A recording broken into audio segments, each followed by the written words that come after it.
servant of God, but as a messenger bringing you a stern warning. I have recently heard about a Sangoma teaching the practice of Ukutwala, particularly the use of a person's hair in rituals so as to gain fortune and power.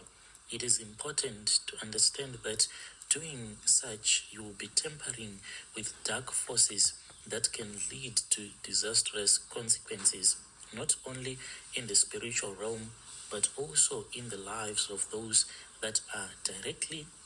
that will be directly involved in such occultic practices.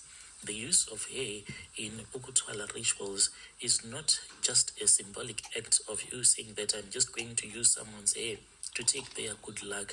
There is something that is much more spiritual, opening up the doors to other portals and dimensions, and demons will for sure enter into your life. Yea, it carries with it the essence and the spirit of the individual to whom it belongs.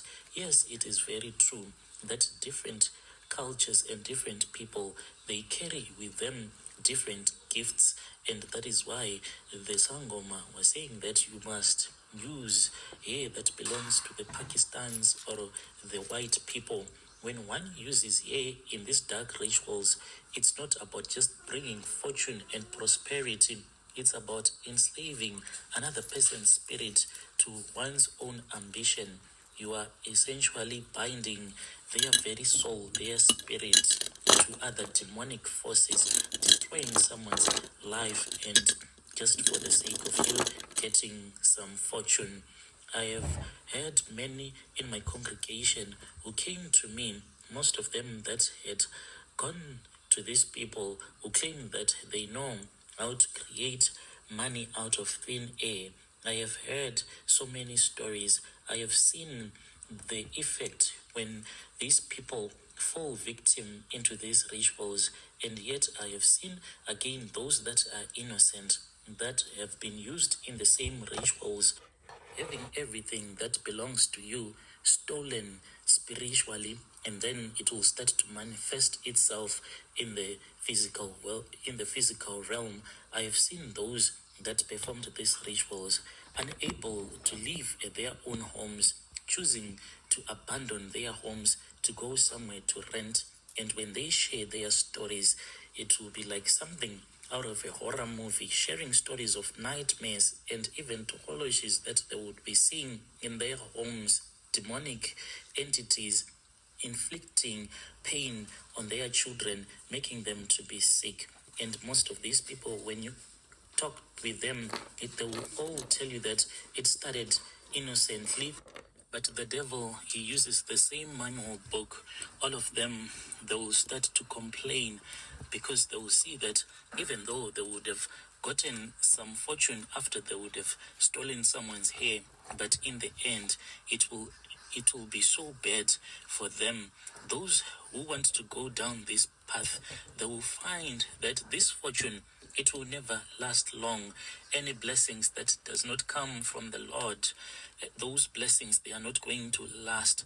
One man I spoke with came to me after losing everything, his family, his health. He even claimed that there was a period in his life when he lost his own sanity. He admitted to taking a lock of his wife's hair to perform a ritual in his search for success. At first, he said that he experienced everything going good in his life. His business was flourishing, and he thought that maybe he had made the right decision, but it was not long before his wife fell ill and his children began to suffer strange afflictions that doctors could not even diagnose. In other instances, a woman confessed to using her husband's hair to make sure that the man was going to be in love and to be in love with him. Only she thought that it was harmless because another woman, a Sangoma, had told her that it was the most powerful love charm that you can ever have. So this woman said that she took her hair and also she took her husband's pubic hair and she used to cook some food for him. And this was like a sort of like a soul tie so that the husband will never think of cheating on her. But in the end, she told me that the marriage crumbled. The moment that he found out that this was what she had been doing to him, that was when he said that it was far much better that they get a divorce, because each and every charm, it will expire. Anything that is not from God, it will lose its own power over time. So when you are using these rituals as they were taught by that man, you are inviting demons into your life. When you misuse someone's personal items for selfish gains, you are not only binding yourself to the spiritual consequences, but also chaining another soul to your misdeeds. And that, my friend, is a debt that must be paid, often with sorrow and suffering that no earthly wealth can redeem. Many believe that they can control these demons that they would call from hell, but you need to know that these demons, they've been around for thousands and thousands of years, and they are much smarter, much more seductive and stronger than you can ever be. Remember, the devil promises you the world, but he can only pull you into the abyss, into a dark pit. This Sangoma might tell you that using someone's hair can bring you all the wealth and power you desire. The question you were supposed to ask him was that, at what cost? At what cost? For the cost is your soul and the souls of those that you would have exploited for your own personal gain. It is essential to understand that no ritual involving the manipulation of another spirit will ever bring true prosperity. The wealth you gain from Ukutwala is temporary, and the torment that follows is everlasting. As a pastor, I urge you all to turn away from those practices. If you are considering following such a path, you should not do that. God's blessings do not require blood or theft. The true blessings and true fortune that comes from the Lord, it comes from living a righteous life and honoring the Spirit of God.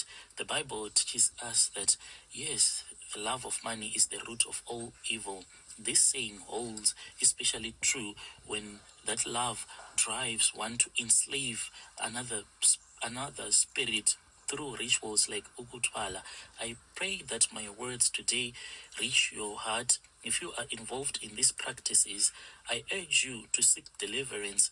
I am here to help you, guide you back to the light, to show you that there is a path of redemption.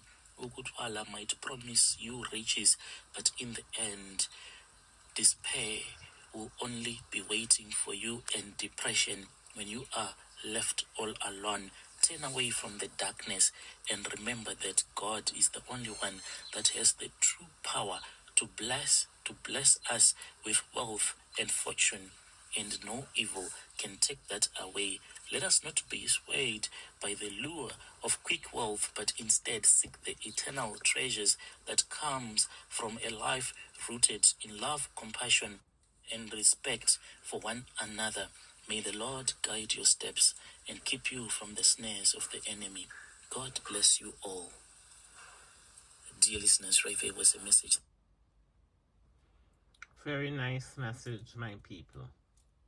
I hope some of the people who are mixing in these evil things will take heed and turn from their wicked way and repent, because these rituals, these evil rituals, it carries some very heavy consequences for a very long period of time, number of years. It's for a number of years. And the sad thing about it is the generation after suffers for what we, the elders, are doing. So elders, please think twice about the children that we are leaving up on the earth to reap the wicked, evil things that we are planting and sowing. The ones who are doing witchcraft, please, in the family, stop it. It carries heavy consequences that your children, some of you will witness your children reaping what you have planted. Some of you will live to see your children reap it. Some of you may be gone, but your children will still reap it.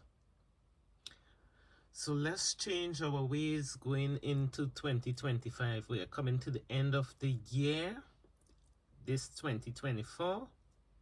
Let's try and change our ways. In the meantime, my videos continue on this channel. We will continue educating you all about witchcraft and spiritual things, because the spiritual controls the physical. The more knowledge you have, the less you will be taken advantage of. So have a blessed night, my people. Peace and love to you all until we speak again. This was just a beautiful message that I wanted to share with you all. Have a blessed night.